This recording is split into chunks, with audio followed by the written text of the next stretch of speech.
එතකොට loan transmission ගානක් හදද්දි මේක ඒ කියන්නේ මේක දැනගන්න කලින් පොඩ්ඩක් ඕගොල්ලෝ දැනන් තියෙන්න ඕන මීඩියම් ට්‍රාන්ස්මිෂන් සහ ෂෝට් ට්‍රාන්ස්මිෂන් ගැන දැනන් තියෙන්න ඕන.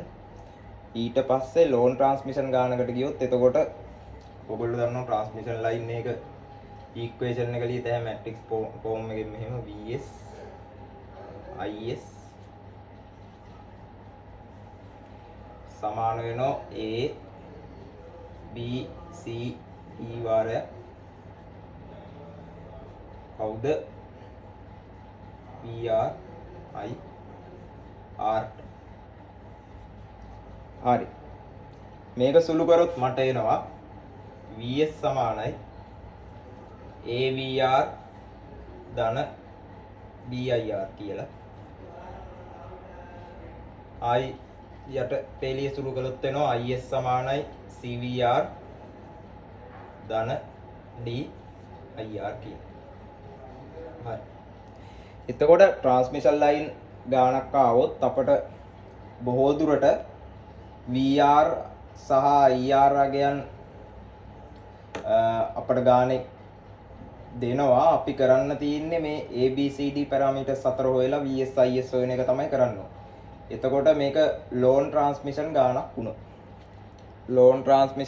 වුණොත් මොනවද එන්නේ ABCD අගයන් වල අපි බලමු ඒ ටික. හරි.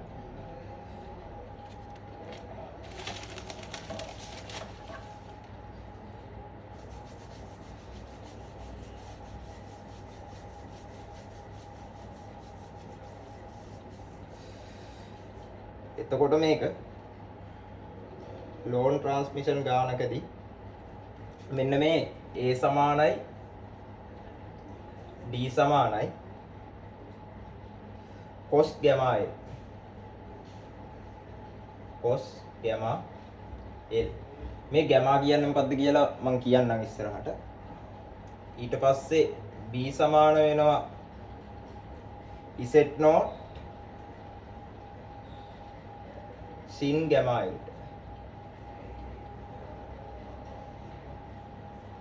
හරි එල C සමාන වෙනවා 1ට Z0 sin gamma L.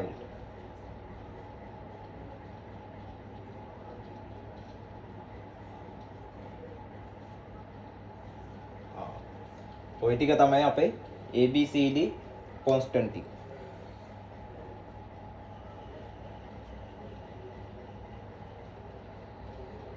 L. ඊට පස්සේ අපි මේක දැනගන්න ඕන කවුද gamma කියන්නේ කවුද සහ Z0 කියන්නේ කවුද කියන ඒවා දැනගන්න ඕන. මේ gamma කියන එකට අපි කියනවා propagation constant එක කියලා. ඊට පස්සේ Z0 කියන එකට අපි කියනවා surge impedance එක කියලා. අපි බලමු ඒ ටික හොයන්නේ කොහොමද කියලා. එකට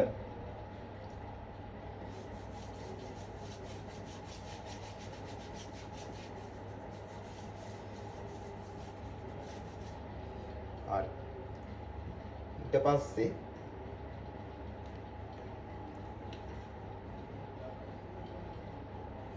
එකටම බලමු Z0 ගන්න කොහොමද කියලා. Z0 කියන්නේ මේ ට්‍රාන්ස්මිෂන් ලයින් එකේ ඉම්පිඩන්ස් එක. එයාව මම ගන්නවා Z කියලා. එයාව බෙදනවා කාගෙන්ද? ට්‍රාන්ස්මිෂන් ලයින් එකේ ඇඩ්මිටන්ස් එකේ. එයා ලියනවා Y කියලා. මෙන්න මේ දෙන්නගේ වර්ගමූලයට අපි කියනවා කවුද? Z0. ඊට පස්සේ gamma කියන්නේ මෙන්න මේ Z සහ Y ගේ ගුණිතයේ වර්ගමූලයට.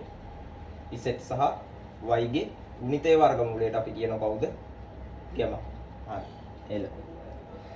එතකොට මේක Z0 බැලුවොත් මේවට ඒකක මොනවද? Z කියන්නේ ohm, මෙතන Y කියන්නේ Siemens. ඒ කියන්නේ ohm ඍණ 1. එතකොට මෙයාගේ එකකේ බැලුවොත් මෙතනට ගිය ohm වර්ග වුණා වර්ගමූල වුණා. මෙයාගේ එකකේ කවුද? ohm. මෙයාගේ බැලුවොත් මෙතන එනවා ohm, මෙතන එනවා ohm ඍණ 1. එකක කැපිලා යනවා. එතකොට ඒක කියන්නේ නැහැ. හැබැයි මෙයා කෝණයක් විදිහට එන්නේ. ඔයා දැක්ක මේ ගැමා කියන එක්කෙනා තිබ්බේ කාගේද කොස් ඇතුලේ සින් ඇතුලේ තිබ්බේ. එතකොට කෝණයක් විදිහට එන හින්දා මෙයාගේ එකක අපි සාමාන්‍ය රේඩියන් විදිහට ගන්න. හරි. එළ.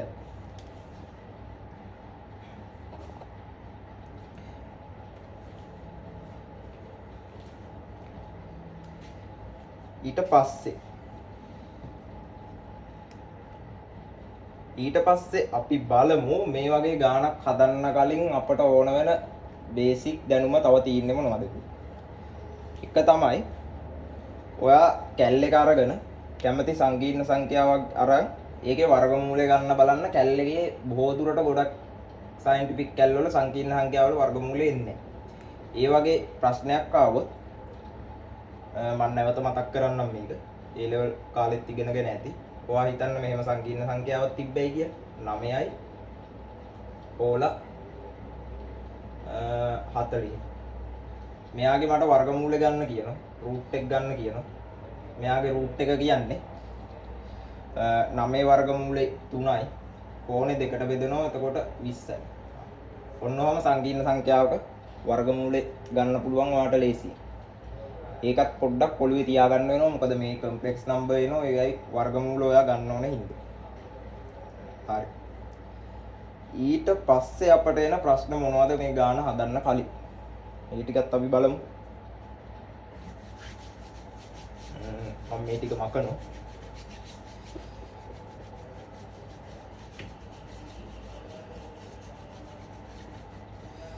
ඊට පස්සේ තියෙනව කවුද? අපි හොයන්න ඕනේ AD කියන්නේ කවුද? cos gamma L. gamma L කියන්නේ කවුද? කම්ප්ලෙක්ස් නම්බර් එකක්. cos ඔයාට කැල් එකේ ටයිප් කරන්න බෑ. එතකොට මෙයාව හොයාගන්නේ කොහොමද? cos එක. අපි නිකන් බලමු cos θ කියන්නේ කවුද? cos θ කියන්නේ ඔයා දන්නෝ කවුද? e වල θ ඍණ e වල ඍණ θ බෙදීම 2. ඕක තමයි cos θ කියන්නේ. එතකොට cos gamma L හොයන්නේ කොහොමද අපි? අපි ඒක මෙහෙම හොයමු. මම hyperbolic function එක hyperbolic නේ Euler equation එක ලියමු. Euler equation එක කියන්නේ කවුද? e වල θ i θ සමාන cos θ ධන i sin θ. ඕක තමයි අපේ Euler equation එක. මම හිතනවා මේක දන්නව ඇති කියලා කට්ටිය. එතකොට මෙන්න මේ Euler equation එක ලියාගත්තා. මම මෙන්න මේ θ වෙනුවට θ 2 දාගෙන යනවා. හරි. මේ Euler equation එක කියන්නේ ප්‍රමේයක්, පයිතගොරස් ප්‍රමේය වගේ ගණන් වල තියෙන ප්‍රමේයක්. ඒක කලින් උගන්වලා ඇති එක. එතකොට මේ Euler equation එක භාවිතයෙන් තමයි මම මේවා කැල් එකේ ගහන්න පුළුවන් ගානට සුළු කරලා හදාගන්නේ. ඊට පස්සේ මම මේ දෙපැත්තම වැඩි කරනවා e වල θ1 ඩි. e වල θ1 dot e වල i θ2 සමාන වෙනවා e වල θ1 වතාවක් cos θ2 ධන i sin θ2. ඔහොම ගුණ කරගන්න. ඊට පස්සේ මේක ඔයාට ලියත හැකි කොහොමද? e වල θ1 plus i θ2 කියන. මෙයා සමාන වෙනවා කාටද? e වල θ1 වාරය cos θ2 ධන i sin θ2 විදිහ. එල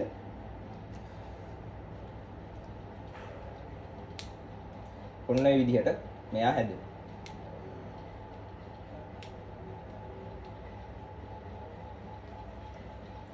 දැන් බලන්න මෙන්න මේ e වල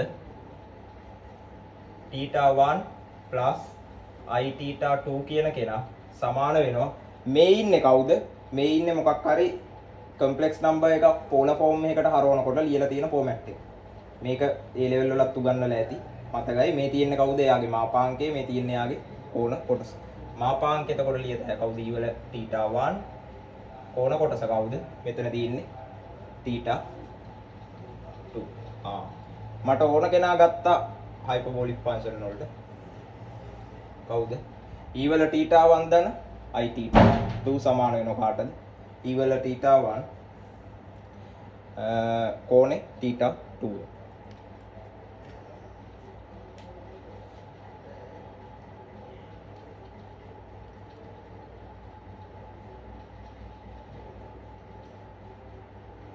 එල මට මේක වැදගත් මම මේක පැත්තකින් ලියා ගන්නවා.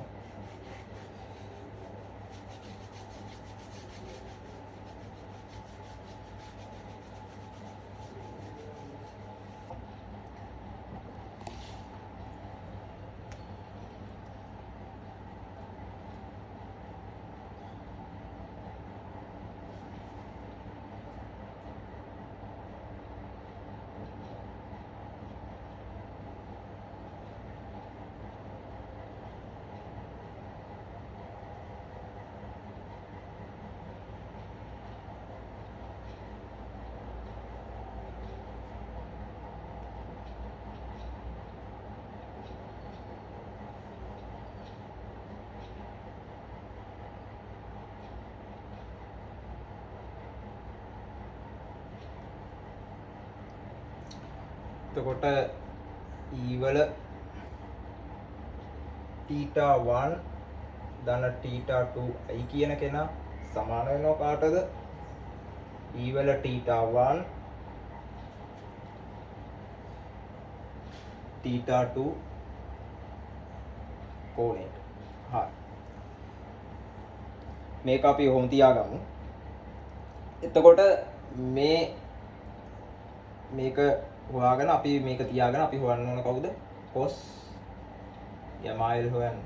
එතකොට ගැමායිල් කියන්නේ ඔයා දන්නවා සංකීර්ණ සංඛ්‍යාවක්. එතකොට ගැමායිල් ලියත හැමකට θ21 දන්න θ2i කියලා. හරි. අපි එකටම ලියාගමු cos θ කියන්නේ කවුද? e වල θ දන e වල ඍණ θ බෙදීම 2. මම කලින් මෙතන ඍණ කියලා ලිව්ව කොතනකදී හරි මට අමතක වෙලා. මේක ධන එන්නේ cosට sin එන්නේ මෙතන ඍණ. හරි. එතකොට θ කියන්නේ ඔයා දන්නවා ගැමායිල් කියන්නේ කවුද? සංකීර්ණ සංඛ්‍යාව. ඒ හින්දා මම මේක ලියා ගන්නවා කොහොමද? cos θ වෙනුවට දානවා θ1 ධන θ2 i කියන. මෙයා සමානයි එතකොට කවුද? e වල θ1 plus θ2 i plus e වල θ1 plus θ2 i එතන ඉස්සරහින් එනවා කවුද? -1. මෙයා බෙදෙන්න ඕන දෙකට. එතකොට ඔවම් බලා ගන්න cos θ1 ධන θ2i එහෙම නැත්නම් cos ගැමායිල් ඉන්නේ cos θ1 ධන θ2i සමාන වෙනවා කාටද? බෙදීම දෙක එළියට ගත්තොත් භාගයක්. මේ කෑල්ල කවුද? මේ කෑල්ල මෙතනින් බලන්න කවුද ඉන්නේ? e වල θ1 θ2 e වල θ1 θ2 minus e වල ඍණ θ1 එතන ඍණ එන හින්දා ඍණ θ1 ඍණ θ මේන් හොයාගත්ත කවුද? cos. ඊට පස්සේ කවුද ඉන්නේ? sin. දැන් බලන්න ඔයා මෙයාව කැල් එකේ ගහන්න පුළුවන් ගන්නට සුළු වෙලා තියෙනවා. කලින් තිබ්බ විදිහට අපට කැල්ලේ ගහන්න බෑ. මොකද cos sin ගහන්න බෑ. දැන් මේ ප්‍රකාශනේ ඔයාට සුළු කරගන්න පුළුවන්. ඊට පස්සේ sin අපි හොයන්න ඕනේ. මතක නැති කෙනෙක් ඉන්නවා නම් මම ඒක බෝඩ් එකේ ලියන්න. sin θ කියන්නේ කවුද? e වල θ ඍණ e වල ඍණ θ බෙදීම 2. ඕක තමයි sin θ කියන්නේ. එතකොට මේක සංකීර්ණ සංඛ්‍යාවක් වුණොත් sin කොහොමද ලියන්නේ? θ1 ධන θ2 i කියන කෙනා සමාන වෙනවා කාටද? මේ තියෙන එකමයි sin මේ තියෙන එකම තමයි මෙතන මැද මොකක්ද ආවේ? ප්ලස් ලකුණක් ආවේ. ඔයා දන්නවා cos උනහම මොකක්ද දෙන්නේ? මෙද ධන ලකුණ. එතකොට sin උනක් කවුද දෙන්නේ? ලකුණ වෙනස් වෙනවා විතරයි මෙතන ඍණ වෙන්නේ. එතකොට කවුද දෙන්නේ? භාගයක්. මෙතන එනවා e වල θ1 ඊවල theta 1 theta 2 ඍණ ඊවල ඍණ theta 1 ඍණ theta 2 හරිම ලේසි මෙතන ලකුණ ඔයාට කැල්ලගේ හැමම මොඩ් එකේ තියාගෙන රීප්ලේ කරලා මෙතන ලකුණ මාරු කරලා හැමම උත්තරේ දාගන්න පුළුවන්. හරි. ඔන්න තියෙනවා sin theta අපට මේ විදිහට කැල්ලගේ ගහලා ඒක සුළු කරගත්තා. හරි. ඒ වැඩේ ඉවරයි. එතකොට අපිට තියෙන්නේ අපි දැන් ගාණක් හදලා බලමු මේ කොහොමද කියලා. එතකොට ඊටු ටික අපිට ගාණයෙන් බලා ගන්න පුළුවන්. මේ කරේ උප්පු ගිරින් ටික තමයි ඔය කරේ.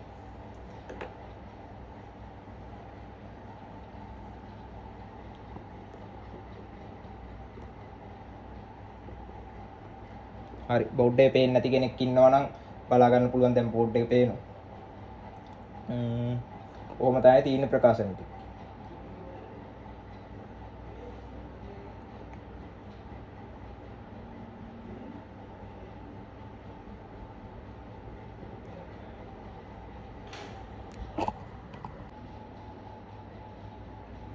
ගානක් ගත්තොත් ගානක තියේ මෙහෙම පවර් සිස්ටම් එකක් තියෙනවලු මේ පවර් සිස්ටම් එකේ අපිට දීලා තියෙන්නේ VR වගේ VR කියන එක නම් සාමාන්‍යයෙන් ලයින් ටු ලයින් දෙන්නේ ඔයා මේ ගාන හදනවා නම් අනිවාර්යෙන් එක පේස් එකකට ඕනේ හදන්න VR වගේ 500යි kV කියලා දීලා තියෙන්නේ ඊට පස්සේ ට්‍රාන්ස්මිෂන් ලයින් එකේ ලෙන්ත් එක L දීලා තියෙන්නේ 275යි කිලෝමීටර් කියලා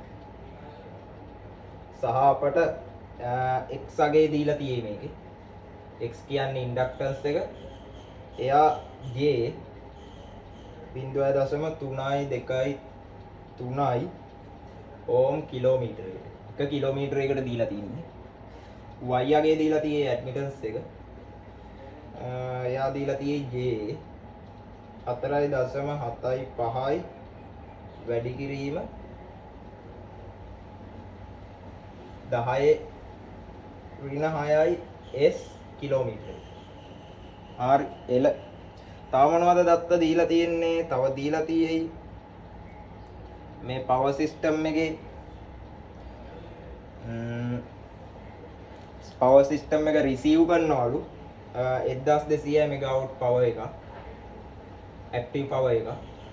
කීයක්ද 1200යි මෙගාවොට් ඊට පස්සේ මේ ට්‍රාන්ස්මිෂන් ලයින් එකේ දීලා තියෙයි තව 0.8ක 0.85ක පවර් ෆැක්ටර් ලැගින් එකක් තියෙනවා. PF ලැගින් එක. හරි. ඔන්න ඔය ටික තමයි ගානේ දීලා තියෙන්නේ. ඊට පස්සේ අපෙන් අහනවා ගානේ මේ ටික දීලා මෙයාගේ සප්ලයි පැත්තේ කියන්නේ VS කීය දානවා එක ඊට පස්සේ IS කීය දානවා දෙක තුන අහනවා මෙයාගේ පවර් ෆැක්ටර් එක කීයක් තියනවද කියලා පවර් ෆැක්ටර් එක කීයක් තියනවද අහනවා සප්ලයි කරන පැත්තේ මේ දීලා තියෙන්නේ රිසීව් පැත්තේ පවර් ෆැක්ටර්. හරි. ඔය ටික තමයි සාමාන්‍යයෙන් අහන්නේ. ඊට පස්සේ තව හතර මෙයාගේ වෝල්ටේජ් රෙගියුලේෂන් එක. වෝල්ටේජ් රෙගියුලේෂන් එක අහනවා. ඔය ටික තමයි ගානේ අහලා තියෙන්නේ මං පහ කියලා තව එකක් දාගන්නම්.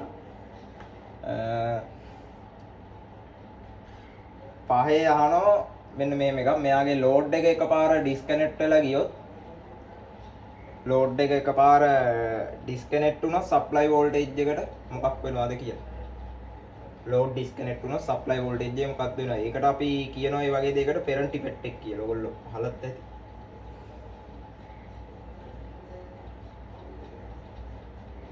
ඒක මම නිකන් හිතලා දැන් මේ පෙරන්ට් ඉෆෙක්ට් එක ගැන කියන්නේ. මේ හතර තමයි අහලා තියෙන්නේ.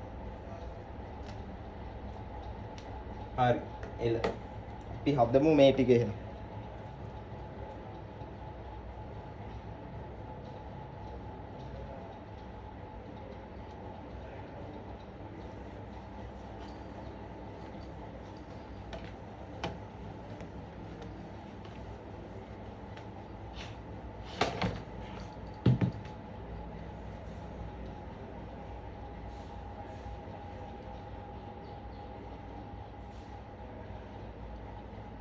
එකටම අපි ගාන හදන්න කලින් හොයාගන්න ඕන ඉසෙට් නෝට් කවුද හොයාගන්න ඕන ඉසෙට් නෝට් හොයාගන්න ඉසෙට් නෝට් කියන්නේ කවුද සර්ජ් ඉම්පිඩන්ස් එක මම කලින් කිව්වා යා කවුද ඉසෙට් බෙදීම y සමාන වෙනවා ඉසෙට් කියන්නේ කවුද ඉසෙට් කියන්නේ j 0.3යි 2යි 3යි එයා බෙදන්න ඕන y ගෙන් y කියන්නේ j 4.75 වැඩි කිරීම 10 ඍණ 6යි මේ මෙයාගේ වර්ගමූලය ගන්න ඕන එතකොට මෙයාගේ අගය සමාන වෙනවා ඒකක මෙයාගේ ඉන්නේ ඕම් මං කිව්වා කලිනුත් එයාගේ මෙතන ඕම් ඍණ 1 එතකොට උඩට ගියා ඕම් ඒකකයක් එන්න ඕනේ 260යි 0.4යි ඕම් කියලා දෙනවා මෙයාගේ දෙකට හොයා ගන්න ඕන අපි ප්‍රොපගේෂන් කොන්ස්ටන්ට් එක ගැමා කියන්නේ කවුද පුතේ ගැමා කියන්නේ ZY වර්ගමූලේ මේකේ Z කියන්නේ කවුද j 0.3යි 2යි 3යි මෙයා වැඩි කරන්න ඕන කාගෙන්ද j 4.75යි 5 වැඩි කිරීම 10 ඍණ 3 10 ඍණ 6න් මෙයාගේ වර්ගමූලය ගන්න ඕනේ. එයාගේ වර්ගමූලය ගත්තයින් පස්සේ මෙයාටත් එන්නේ j උත්තරයක්. දැන් කලින් එකාගේ j කැපිලා ගියා මුණ්ඩම කොහොමද j උත්තරයක් කොහොමද ආවේ? j වැඩි වුණාම ඍණ 1යි ඒ ඍණ 1 ආයි මෙතන වර්ගමූලයක් එනකොට කොහොමද j එන්නේ? හරි එල 0.0යි 1යි 2යි 3යි 8යි 6යි 5 තව තියේ කැමති නම් ලියාගන්න. මෙයා කවුද මං කිව්වේ රේඩියන් කිලෝමීටර එක. අපි 1 කිලෝමීටරයකට හෙව්වා. ඒක කියනවා රේඩියන් කිලෝමීටර එක.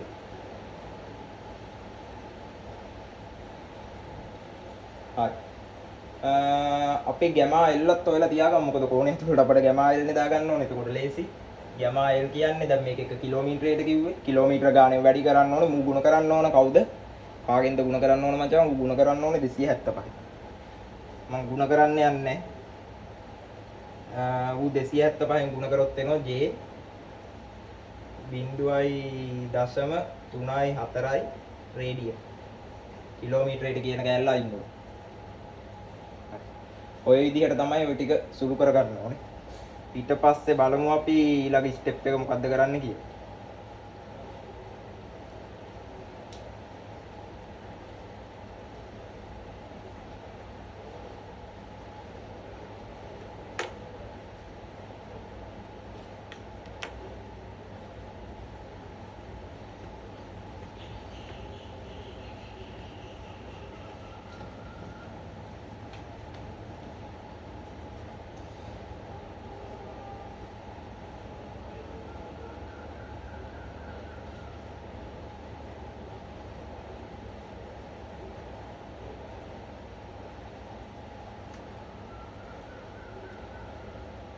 එතකොට ගැමායිල් කියන එක කවුද ආවේ අපට? ගැමායිල් කියන එක අපි හොයාගත්තා සමානයි j 0.34යි ආවේ.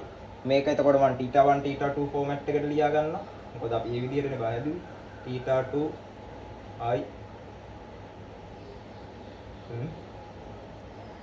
එතකොට මම ලියාගත්තාම කවුද එන්නේ? θ1 කීයද බං? බිඳුවයි. θ2 j 0.34. θ1 අගයක් එන්න පුළුවන්. ඉතින් දැන් ඔකේ රෙසිස්ටන්ස් එකක් දීලා තිබ්බොත් එනවා. මේකේ මේ අපිට x අගයක් විතරෙන් දීලා තිබ්බේ. ඒ හින්දා තමයි ඉන්ඩක්ටන්ස් කැලේ විතරක් තියෙන්නේ. එල. එතකොට අපි හොයන්න ඕනේ කවුද? cos ගැමායි. ගැමායි ලියාගත්තා θ1 θ2 විදිහට cos θ1 j θ2 θ2i සමාන වෙනවා කාටද? ඔන්න කලින් හෙව්වා. සමාන වෙන්නේ කාටද පුතේ? ඔන්න කලින් හොයලා තියෙන්නේ e වල θ1 θ2 plus e වල ඍණ theta 1 ඍණ theta 2. මෙයාව අපි කලින් ඔප්පු කරගෙන තියෙන්නේ. එල.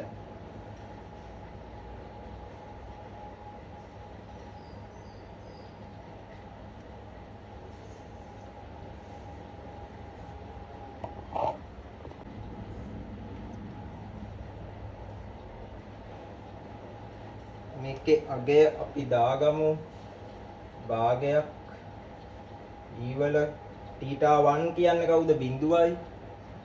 theta 2 කියන්නේ 0.3යි 4යි එකතු කිරීම ඊවල ඍණ බිඳුව ඍණ 0.3යි 4. මේ 0.34 ආවේ රේඩියන් වලින්. අපි ගැමා L වලදී මම කිව්වා ඒකක රේඩියන් කියලා. එතකොට ඔයා මේක සුළු කරද්දි කැල් එක අනිවාර්යෙන් රේඩියන් වල තියා ගන්න ඕන. එතකොට cos ගැමා L ට එහෙම නැත්නම් cos theta 1 දන theta 2 ට උත්තරයක් එනවා. cos ගැමා L සමානයි 0.9යි 4යි 2යි 7 කියලා. හරි. එල. ඊට පස්සේ අපි හොයමු sin ගැමා L. sin ගැමා L හොයමු. sin ගැමා L කියන්නේ කවුද? භාගයක් ඊවල බිඳුව. මෙන්න මෙතන මම කිව්වා ධන ඍණ මාරු වෙනවා විතරයි. ඒතර ඍණ ලකුණ එන්නේ. එතකොට 0.34 ඍණ ඊවල ඍණ බිඳුව ඍණ 0.34. එල. මෙයාගේ උත්තරය එනවා J 86.8යි කියලා. ඕ. එල. ඔන්න උත්තර ටික තමයි එන්නේ. දැන් මේක ටයිප් කරනකොට එහෙම ලේසි කැල්ලගේ මෙතන ධන තියෙන එක එහෙම මම ඊළඟ ස්ටෙප් එක රීප්ලේ කරලා මෙතන ඍණ දාගන්න. ඕවා ටක් දාලා ගහන් යත ලොකුවට හිතන්න දෙයක් නැහැ. ඊට පස්සේ මෙතන මොකද්ද තාත්වික උත්තරයක් ඇවිල්ලායි මෙතන J ආවේ. ප්‍රශ්න එන්න පුළුවන් ඒවා කට්ටියට. එතකොට මෙතන තාත්වික උත්තරයක් ආවේ කොහොමද? එතකොට ඊවල බිඳුව කියන්නේ කීයද මචං? ඊවල බිඳුව 1යි, ඊවල ඍණ බිඳුවත් 1යි. එතකොට 1.0.34 රේඩියන් 0.34ක් කියන්නේ අංශක 19 ගානක්. මම පොඩ්ඩක් මේක ඇඳලා පෙන්නන්නම් මේ වගේ තලයක IMR. එතකොට මචං එකේ කෝණේ 19 ගානක්නේ. එතන 19ක් කියලා ගමුකෝ. කෝණේ 19යි. එතකොට මෙතන ඍණ කෝණයක් ඒත් එකම තමයි මෙතන එන්නේ. ඊවල ඍණ බිඳුවත් එකේ ඍණ කෝණයක් ඔය දෙන්න එකතු වෙනවා මෙතන 19. එල්. මේ දෙන්න එකතු වුණාම කීයද බං එන්නේ? මෙතන තාත්වික සංඛ්‍යාව. හරි. එතකොට මේක ඇයි J අක්ෂයට ගියේ? එතකොට මෙයා අඩු වෙන එක තමයි වෙන්නේ. එයා අඩු වෙනවා කියන්නේ අඩු වෙන එක අඳින්න වෙන්නේ මෙහෙට. හරි. එල. එතකොට මෙතන 19යි. මෙතන 19යි. ඔන්න බලන්න. එතකොට මේ දෙකේ සම්ප්‍රයුක්ත යන්නේ තාත්වික අක්ෂය. එතකොට J උත්තරයක් ආවා. හරි. එල. ඒ ටික ඉවරයි. දැන් අපි හොයාගන්න ඕනේ මොනවද? ABCD කොන්ස්ටන්ට් වල අගයන් සෙට් එක හොයාගන්න තමයි තියෙන්නේ.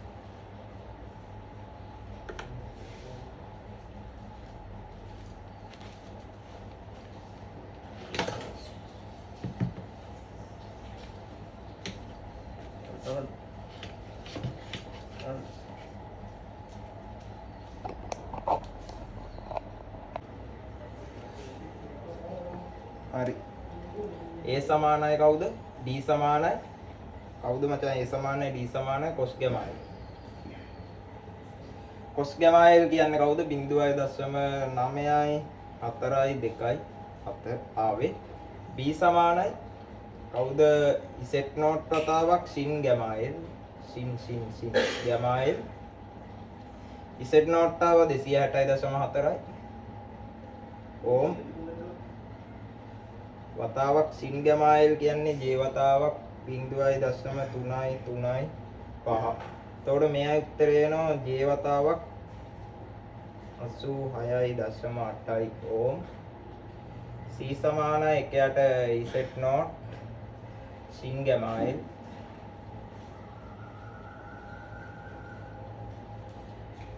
කවුද එකයට Z not කියන්නේ? එකයට 260.4යි ඕම් වතාවක් සිංගමායිල් දන්නෝ J 0.33335. මෑ උත්තරේ නෝ කවුද? J වතාවක් 101.28යි. වැඩි කිරීම 10 ඍණ 3යි 1.8 ඕම් කියන්නේ සීමන්ස්. ඕම් හොයාගත්තා අපි කවුද? A B C D constant ටික හොයාගත්තා. එල ඊට පස්සේ දැන් ට්‍රාන්ස්මිෂන් ලයින් ගානේ අපට හොයන්න තියෙන්නේ VS IS ඒ සෙට් එක තමයි හොයාගන්න තියෙන්නේ. හරි.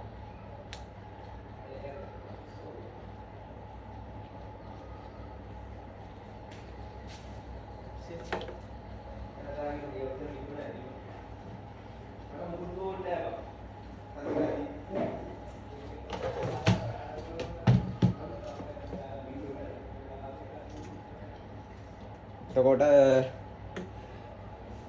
VS IS හොයන්න කලින් අපි VR IR හොයාගෙන ඉන්න එක. එතකොට මං ගුවා මේක එක පේස් එකකට හදන්නේ VR කියන්නේ කවුද එහෙනම්?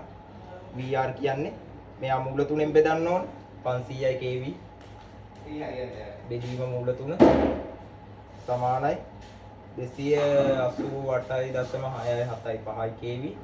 IR හොයන්න කොහමද? IR හොයන්න අපි පේස් එකකට මේ විදිහට දාමු.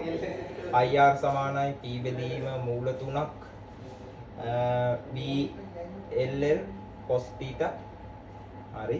P දන්නෝ 1200 මෙගාවොට් 1200 වැඩි කිරීම 10 6යි මූල තුනක් 500 වැඩි කිරීම 10 3යි cos θ කියන්නේ කවුද? 0.8යි 5යි. මෙයා සුළු කරයෙන් පස්සේ එනවා 1630. ප්‍රශ්නයක් තියෙනවා මෙතන කරන්ට් එක පොඩි වෝල්ටේජ් එකට වඩා අනිවාර්යෙන් ලැග් වෙන්න ඕන. මොකද පවර් ෆැක්ටර් එකක් දීලා තියෙන්නේ. පවර් ෆැක්ටර් එකක් දීලා කියන්නේ ලැගින් පවර් ෆැක්ටර් එකක්. ඒ කියන්නේ කරන්ට් එකේ ලැග් වෙලා තියෙන්නේ. එතකොට අපි θ හොයා ගන්න ඕනේ මෙතන. එතකොට cos θ කීයද? 0.8යි 5යි. මම ගන්නවා cos inverse 0.8යි 5 කියන්නේ කවුද? ඍණ 31.8ක් කියන්නේ.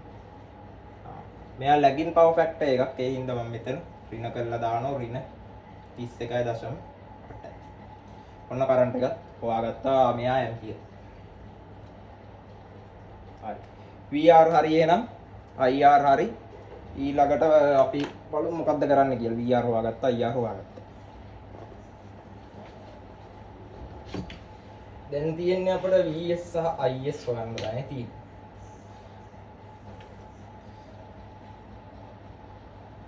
VS ඔයා දන්නවා මම කලින් කිව්වා මොකද්ද? VS සමානයි AVR ධන කවුද? VIR. දැන් හොයමු. A කියන්නේ 0.9යි 4යි 2යි 7. VR පේස් එකකට දාන්නේ 288යි 0.6යි 7යි 5. එකතු කිරීම B කියන්නේ J 86.8 වැඩි කිරීම IR කියන්නේ කවුද? 1630යි ඍණ 31.8. VS එනවා කීයද? VS එනවා 366යි 0.9යි 5යි. කෝණේ එනවා අංශක 19යි.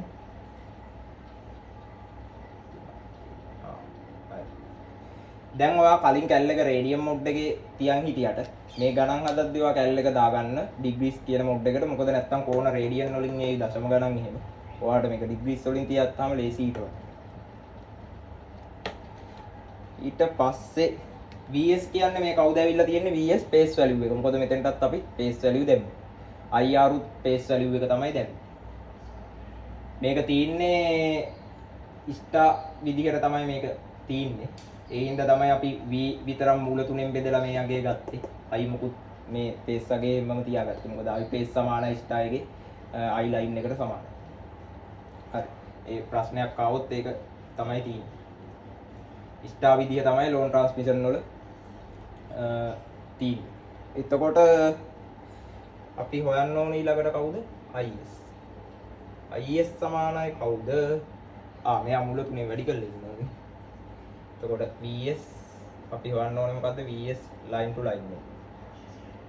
සමානයි මූල තුන වතාවක් 366.9යි 5යි 19.13 මූල තුනේ වැඩි වෙනවා කියන්නේ මෙයා වැඩි වෙන කෝණ වෙනසක් වෙන්නේ නැහැ. එතකොට වැඩි වුණාම එනවා 635.58යි. කෝණ එනවා 19.13. ඔන්න VS ලයින් එක හොයාගත්තා. මෙයාගේ වෝල්ටේජ් එක සප්ලයි කරලා තියෙනවා කීයක්ද 600 ගාණක්. එතකොට මේ පැත්තෙන් අවුට් එක තමයි වට අර R පැත්ත එක තමයි 500යි kV කියලා දීලා තිබ්බේ. හරි. එතකොට ඉතුරු ටික මොකෝ වෙලා තියෙන්නේ? ඉතුරු 100 ගානම ලොස් එකක් විදියට ට්‍රාන්ස්මිෂන් ලයින් එකට ලොස් එක. ඊළාට හොයමු IS.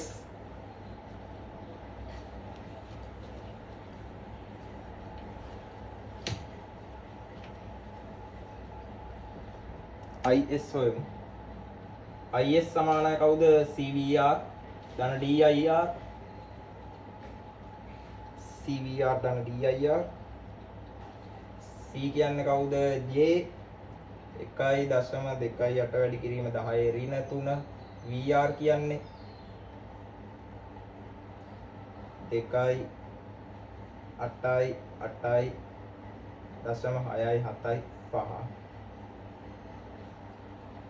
වැඩි කිරීම 10 3. මම කලින් ගානේ මේක දැම්මේ නැද්ද මන්ද අනිවාර්යෙන් මේ VR කියන එක මේ 10 3 දාන්න ඕන. මොකද මේක මෙතන තමයි ගොඩක්ම කට්ටියට වරදින තැන.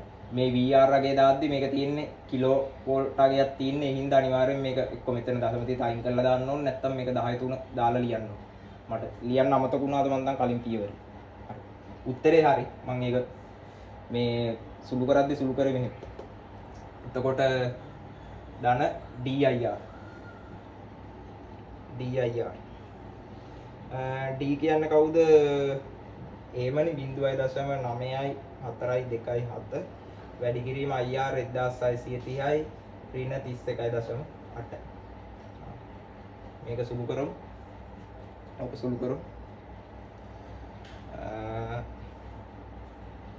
මේක සුළු කරයින් පස්සේ එනවා IS කියන කෙනා 1378යි කෝණ එනවා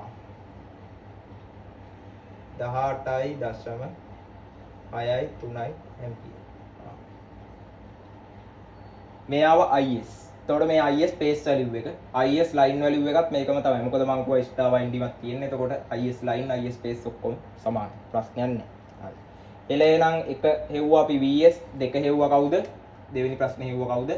IS හෙව්වා. ඊළාට හොයන්න තියෙන කවුද? PF. පවර් ෆැක්ටර් එක තමයි හොයන්න තියෙන්නේ.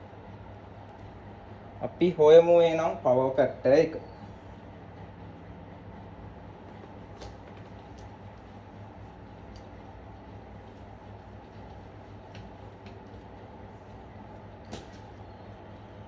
පවර් ෆැක්ටර් එක තුන්වෙනි ප්‍රශ්නේ දැන් තියෙන්නේ.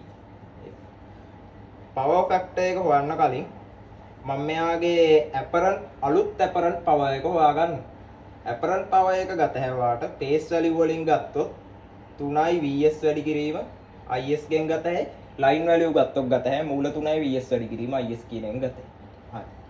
එතකොට මේ හොයන්න කවුද? ඇපරන්ට් පවර් එක මම ඒක S සප්ලයි පැත්තේ ඉඳ S කියලා දාගන්න. 3යි VS පේස් වැලියු එක කීයද ආවේ? 366යි අලුත් ඒවා හොඳේ. 366.95යි කෝණය ආව 19.13යි වැඩි කිරීම IS කීයද අපට ආවේ? 1378යි කෝණය එනවා 18.3.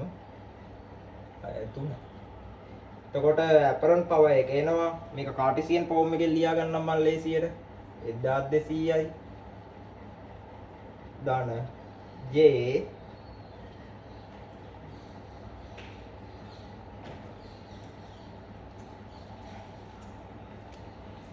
929යි MVA. මෙතන එනවා 13ක් එනවා. වැඩි කිරීම 13 මොකද KVA නේ. හරි. ඕනේ 19.1 කයි තුන.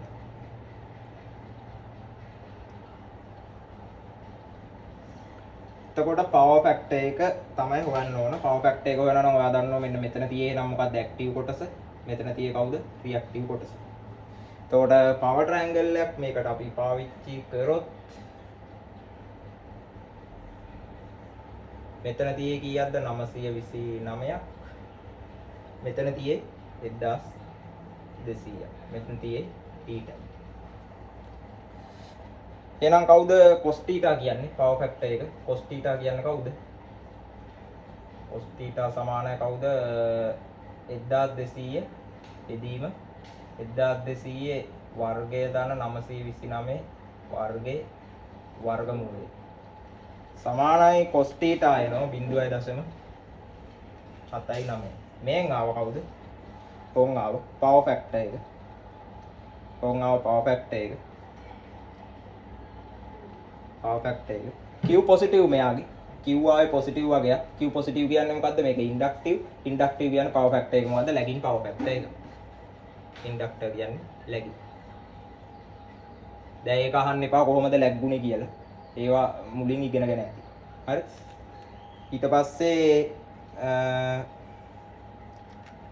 ඒ ටික තියෙන්නේ අපි බලමු අර parent effect එක ගැන පොඩ්ඩක් මම ලස්සන කතන්දරයක් කිව්වා ඒක බලමු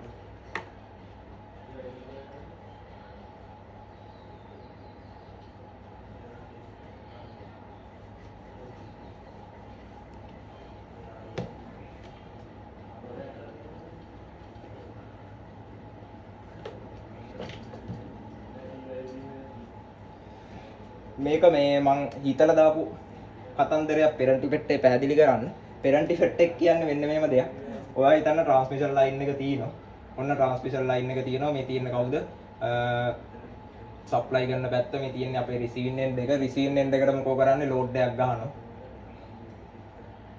ගහනවා ඔයා හිතන්න මෙතන supply කරන පැත්තෙන් මොකක් හරි අගයක් දුන්නේ කියලා CI kV දුන්නේ කියලා හිතන්න එතකොට මෙතන load එක තියෙන තාක්කල් මේ පැත්තේ මොකක් හරි අගයක් තියෙයි. අපි හිතමු 90 kV කියලා මම හිතලා දැම්මේ. අගයක් තියෙයි. ඔයා හිතන්නේ එකපාරට මොකක් හරි කේස් එකක් කළා මේ මැදින් ට්‍රිප් වෙලා හරි මොනවා හරි වෙලා මේ load එක එකපාරට කැපෙනවා. load එක කැපුණා දැන් load එකක් නැහැ. ඔහේ line එක තියෙයි. ඔයා හිතන්නේ load එක නැති වුණොත් මොකක් වෙයි කියලා. load එක නැති වුණොත් මෙතන supply CI kV දුන්නාට CI kV ට වඩා මෙතන හැදෙනවා. මෙතන සාමාන්‍යයෙන් හැදෙන අගේ 110ක් kV ඔය වගේ C මෙහෙට වඩා වැඩි වෝල්ටේජ් එකක් මේ පැත්තෙන් ජෙනරේට් වෙනවා. ඕක කියන්නේ parent effect කියලා. එතකොට parent effect වෙන හැටි මම ගානේ පෙන්නන්නම්. ඔන්න බලන්න. එතකොට මේ ගානට අනුව load එක ඔන්න එකපාර කැපෙනවා. load එක කැපුණාන් පස්සේ මම අහනවා receiving end එකේ කීයද කියලා. VR no load අවස්ථාව. එතකොට VS කීයක් තිබ්බද මේකේ? VS කීයක් ආවද මචං?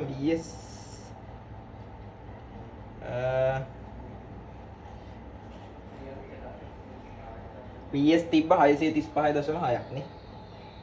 635.6. මේක kV. එතකොට මේ තියෙන්නේ VS. මෙතනින් යනවා කවුද? IS යනවා IR යනවා මේ පැත්තෙන් කොහොම හරි කවන්නේ IR නෙන් එතකොට මේ පැත්තේ load එක නැති වුණා load එක මොකෝ වුනේ තිබිලා load එක නැති වුණා load එක කැපුණා no load කියන්නේ දැන් VR load එක නැති වුණ ගමන් මොකෝ වෙන්නේ IR බිඳුවක් එතකොට මට ලියත හැකි VS සමානයි AVR දාන BIR මොකෝ වුනේ load එක කපපු ගමන් BIR බිඳුවක් එතකොට මට මෙතන යුක්ත කරොත් මට හොයන්න ඕන කවුද බං VR නෙවන්න ඕන VR කියන එක ලියාගත්ත හැයි VS බෙදීම ඒ කියන දැන් මොකද වෙන්නේ දැන් මොකෝ වෙන්නේ මම මේක මේ කූපේ මකලා මෙතනින් හදන්නම් කුඩි මම ඊටු ටික උඩින් හදනවා VR සමානයි VS කියන්නේ කවුද? VS කියන්නේ අපි දාගත්තා 635.6 නේ. kV බෙදීම A කියන්නේ කවුද? 0.9425.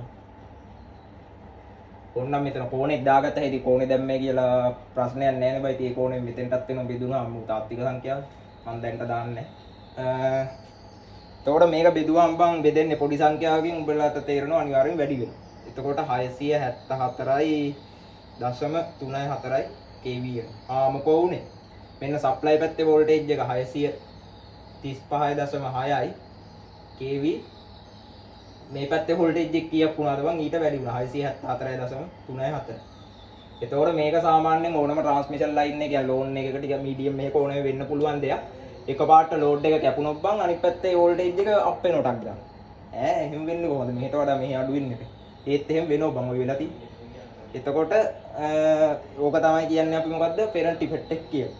මම ඒක පැහැදිලි කරන්න ඕනේ හින්දා මේක හැදුවේ. ඔය ටික තමයි ලෝන් ට්‍රාන්ස්මිෂන් ගානේ තියෙන්නේ. තව වෝල්ටේජ් රෙගියුලේෂන් කියලා එකක් කතා කරා. Voltage regulation. මොකද්ද වෝල්ටේජ් රෙගියුලේෂන් කියන්නේ? ඒක නම් පොඩි සූත්‍ර කෑල්ලක් තියෙනවා. ඒක මම සූත්‍රය දාන්නම් එතකොට ඔයාලට හදාගන්න පුළුවන්. voltage regulation. voltage regulation කියන්නේ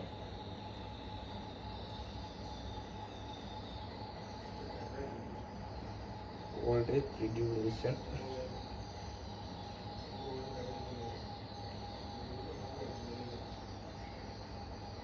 voltage regulation එක සමාන වෙනවා percentage එකක් විදිහට VS මාපාංක VS බෙදීම A ගේ මාපාංකය ඍණ VR ගේ මාපාංකයේ බෙදීම VR ගේ මාපාංකයේ වතාවක් C. මේක මම හදන්නේ නැහැ මේක ඔයා හදාගන්න. මොකද මේක මේ සාමාන්‍ය එකතු කරන්න අඩු කරන්න පුළුවන් ළමයිට හදාගන්න පුළුවන්. ඒ හින්දා මේක ඔයා හදාගන්න. ওই ටික තමයි තියෙන්නේ කතා කරන්නේ. ඉවරයි ලෝන් ට්‍රාන්ස්මිෂන් ටික ඉවරයි සම්පූර්ණයෙන්. හරි.